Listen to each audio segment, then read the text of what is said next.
Galaxy A32 é a atualização natural do A31 de 2020. É um modelo que ficou muito procurado por conta da questão de preço. O modelo que chegou no Brasil foi apenas a versão 5G. E a dúvida que fica é, será que ele vai descer por um preço legal e passar a valer a pena no futuro? É o que a gente vai tentar descobrir aqui hoje. Se você gostar dele em qualquer momento, lembra que tem links na descrição, comprando por lá você ajuda a gente e claro, de usar o comparador Escolha Segura para encontrar o melhor preço, tanto no seu navegador de computador quanto no seu celular Android, porque agora a gente tem aplicativo. Tá tudo aqui embaixo e vamos logo falar do A32 5G.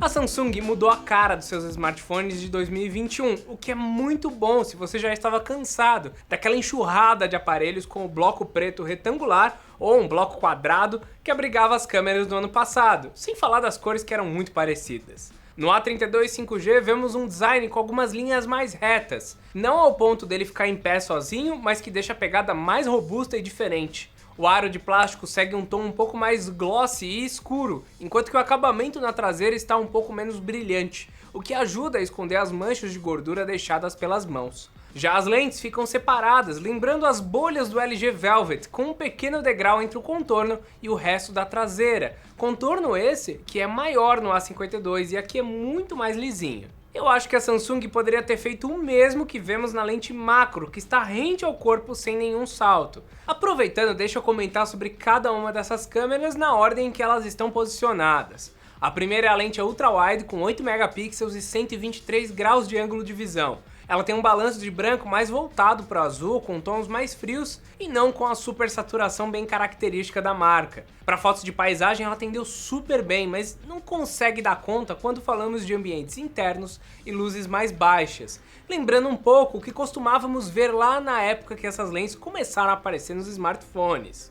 A lente principal de 48 megapixels também faz bem o seu trabalho. As fotos aqui estão bem próximas de smartphones como o Redmi Note 9S, o Galaxy A51 e outros intermediários, que têm um bom desempenho nesse quesito. Por padrão, o modo 4 pixel vem ativo, combinando toda a sua resolução em 12 megapixels finais, que ajudam a capturar mais luz e detalhes, melhorando também o resultado final. Essa funcionalidade facilita também o pós-processamento, pois o tamanho do arquivo de uma foto de 48 megapixels seria bem maior e exigiria mais do celular na hora de aplicar recursos de inteligência artificial, como eliminação de ruídos em áreas mais escuras, o alto alcance dinâmico para controlar as zonas muito expostas ou pouco expostas à luz e o tratamento geral da cena. Com isso, o tempo de espera entre o disparo e a foto final seria maior, ia gastar mais espaço e vocês já entenderam o esquema. Dá para ativar essa possibilidade com resolução total nas configurações, mas não é sempre que ela faz sentido. A próxima lente é a de auxílio para efeito de desfoque e vejam só, fui surpreendido ao notar que ela é realmente necessária,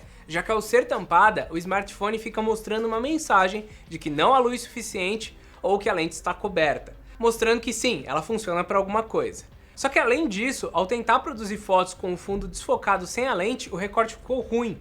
Parece que a gente retrocede de 2 a 3 gerações, quando esse recurso realmente era inútil. Então, toma cuidado para não tampar essa lente e com ela os resultados ficaram bem mais interessantes. Só que nós temos mais uma lente, que é a macro, e olha, ela não tem consistência. Sempre que você ativa essa lente, o smartphone mostra uma mensagem para manter o equipamento distante do objeto em uma margem de 3 a 5 centímetros. Mas vira e mexe ele se perde e o foco não consegue fixar no objeto que queremos fotografar. Quando ele acerta, a foto fica bonita, com cores mais sólidas e próximas do real, sem deixar aquele tom pastel de sempre ou aberrações cromáticas. Fica um efeito de fundo desfocado bastante agradável, que dá um charme e deixa claro que você quis dar atenção para um único ponto. Se continuar assim, talvez a gente até se anime mais para usar essas lentes, mas ponto legal, com um celular dessa linha, já o A32 nem o A52 já tem essa qualidade.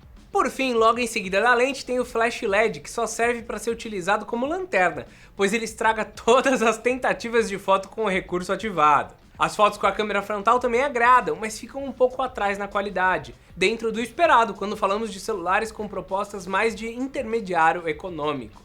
Isso não quer dizer que ela é horrível e que não dá pra usar, é só porque eu fui positivamente surpreendido pela câmera traseira e eu não senti todo esse resultado na lente frontal de 13 megapixels. Além disso, ela também faz modo retrato e que cumpre o seu papel super direitinho. No geral, as fotos aqui são um pouco mais artificiais do que na câmera traseira, principalmente em locais de pouca luz, onde a perda de detalhes e granulados aparece muito mais. Para vídeos, olha, não podemos esperar muito de nenhuma das lentes. A resolução máxima da lente frontal é 1080p e aqui o vídeo não tem boa estabilização, além de ficar com muito ruído. Androids intermediários num todo sofrem com isso, mas aqui é mais acentuado. Para vídeos com a câmera traseira nós temos até um pouco mais de qualidade, com vídeos em 4K, só que ela ainda sofre com a falta de estabilização e dá para perceber que estoura bastante nas áreas mais claras do vídeo nessa resolução. As coisas melhoram um pouco quando você muda para 1080p, mas de novo, não espere incríveis registros. Funciona bem, é legal, vai dar para filmar sua viagem de lazer e tudo mais, mas não sei se um profissional utilizaria. O mais interessante é que boa parte desses resultados em câmera são responsabilidade do novo processador MediaTek Dimensity 720 5G. Caramba, tá ficando grande o nome desses caras. Felizmente o A32 conseguiu usar super bem esse processador. A imagem da marca como um todo tem melhorado recentemente e essa nova linha de processadores precisava avançar em fotografia, que era algo que ficava muito para trás anteriormente.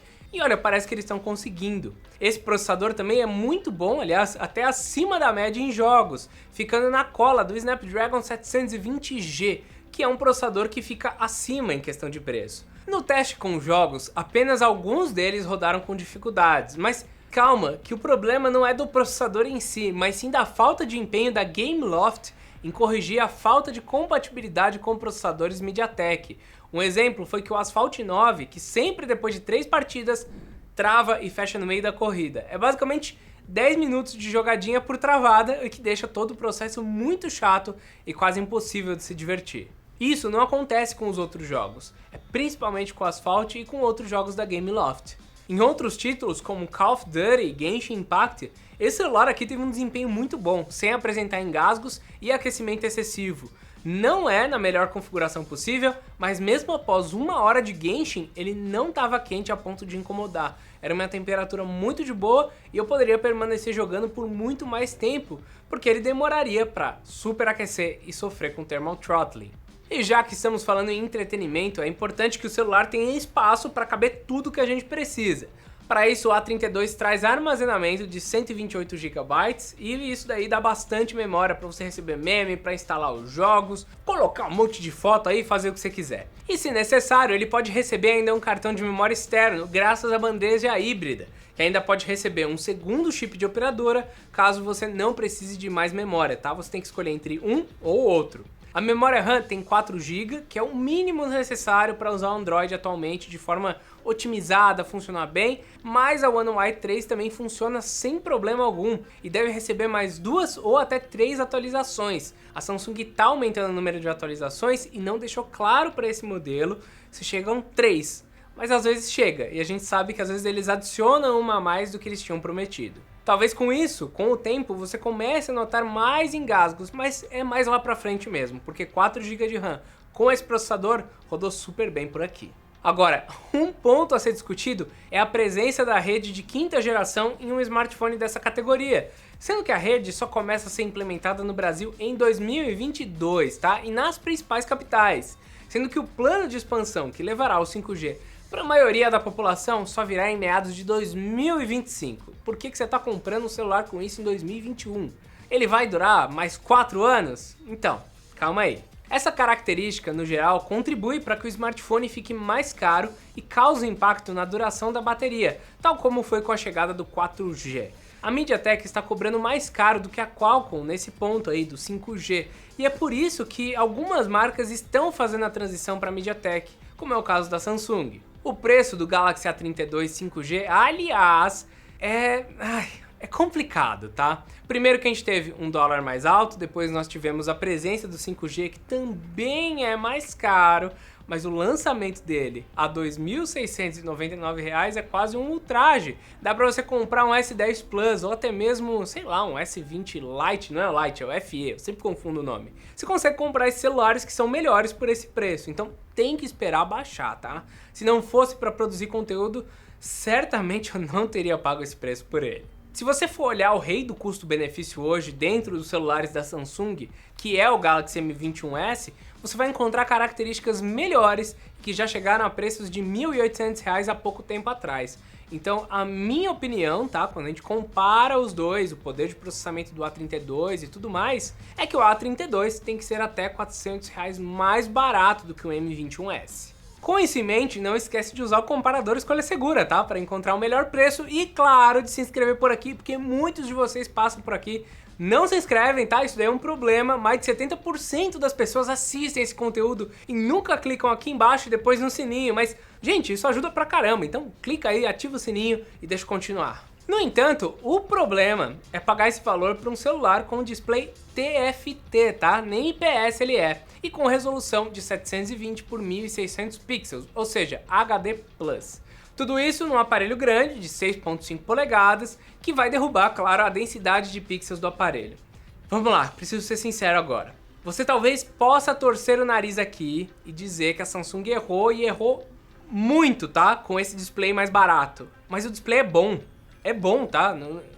Me ouve. Não é só porque ele é HD Plus que esse display é ruim. Ele é bom. Isso daí foi o suficiente para o pessoal aqui no estúdio torcer o nariz, nós tivemos discussões, passou de mão em mão o celular, porque a gente realmente ficou surpreso, tá? Brilho, cor e contraste são pontos extremamente importantes para uma tela, muito mais do que resolução em alguns momentos. Primeiro, o iPhone tá aí para demonstrar isso, e depois, quando a gente fala de telas Full HD, geralmente a gente tá falando que o salto que você faz do HD pro Full HD vai trazer também essas características. O que o A32 trouxe foi uma tela HD com características boas, tá? Então assim, as cores, elas não são tão vibrantes quanto a gente gostaria, quanto no IPS. Quando comparamos ele com a tela do Poco X3, que é IPS LCD, no fim, eu não notei muita diferença de uma tela para outra, tá? A qualidade dela tá legal. Por quê? O brilho dela tá tão alto quanto do Poco, a característica de cor e também de contraste está perto. E daí só a resolução que é menor. Olha, eu queria poder concordar com a maioria de vocês dos comentários que falaram que tela HD é horrível, mas não, essa daqui tá legal, tá? Eu preciso ser sincero. Eu não vou dizer que a tela não poderia ser melhor, seria muito mais legal se ela fosse Full HD. Mas a gente tem que lembrar que o desempenho para jogos também melhora, olha só, porque você vai exigir menos do processador. Então, tá bem ok pra mim, só que ele tem que ficar barato, tá? Só que tem um ponto bem interessante que a gente conseguiu descobrir aqui, tá? Eu pude notar que a Samsung tem um truque para tentar diminuir a questão dos pixels aparentes, pelo menos nos ícones de seus aplicativos próprios. É que eles aparentam ter um pequeno desfoque em relação a ícones de aplicativos de terceiros, como se fossem mais opacos, tentando ganhar suavidade ao sacrificar nitidez. Isso acabou me incomodando um pouco na hora de navegar pela gaveta de aplicativos. Eu acho que nem tinha necessidade de fazer isso, já que os outros conteúdos são exibidos muito bem. Para segurar tudo isso durando o dia inteiro, a bateria do A32 5G tem 5.000 mAh de capacidade e dura tranquilamente o dia inteiro, de verdade. Seu carregador é de 15 watts e vem na caixa, tá? É importante apontar isso hoje em dia. Ele consegue carregar o celular de 0 a 100% em 1 hora e 50 minutos, que não é nem o mais rápido que a empresa consegue entregar, mas que tá ainda na média do mercado. Nos testes que fizemos, o consumo de energia foi bom, sendo que o maior gastão de todos foi a gravação de vídeos, consumindo 18% em 1 hora. Para só assistir vídeos, média de 8% por hora, com brilho no máximo. E o Genshin, o Genshin sim, ele gastou bastante também, exigindo 16% por hora. A MediaTek tem evoluído bastante no gerenciamento de bateria, aliando também otimização do software da Samsung, e daí temos um bom resultado de consumo, chegando no final do dia com algo em torno dos 35% comigo. Se o seu uso for ainda mais moderado, provavelmente você bate 1 dia e meio de uso, que é bem legal.